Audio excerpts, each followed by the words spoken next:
السلام علیکم، S M news کے ساتھ میں ہوں مقدر رضا۔ خبروں کو سلسلہ بڑھاتے ہوئے افسوسناک خبر شامل کرتے ہیں کراچی سے۔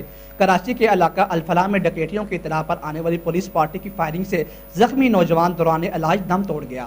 پولیس کے مطابق 3 روز قبل الفلاح مصطفیٰ آباد میں ڈکیتیوں کی اطلاع پر گھر پہ پہنچے تو پی سی ذوالفقار نے غلطی سے نوجوان حسن عباس پر گولی چلا دی۔ گولی نوجوان کے سینے پر جا لگی۔ اس حوالے سے مزید جانتے ہیں بیورو چیف ذوالفقار علی سے۔ جی ذوالفقار علی، آگاہ کیجیے گا۔ جی بالکل، کراچی کے علاقے الفلاح میں ڈکیتوں کی اطلاع پر آنے والی پولیس پارٹی کی فائرنگ سے زخمی نوجوان دوران علاج دم توڑ گیا۔ پولیس کے مطابق 3 روز قبل الفلاح مصطفیٰ آباد میں ڈکیتوں کی اطلاع پر گھر پہ پہنچے تو پی سی ذوالفقار نے غلطی سے نوجوان حسن عباس پر گولی چلا دی، جو نوجوان کے سینے میں لگی۔ پولیس کی جانب سے فوری طور پر نوجوان کو زخمی حالت میں جناح ہسپتال منتقل کیا گیا، جہاں وہ زیر علاج تھا۔ تاہم گزشتہ رات حسن عباس دم توڑ گیا۔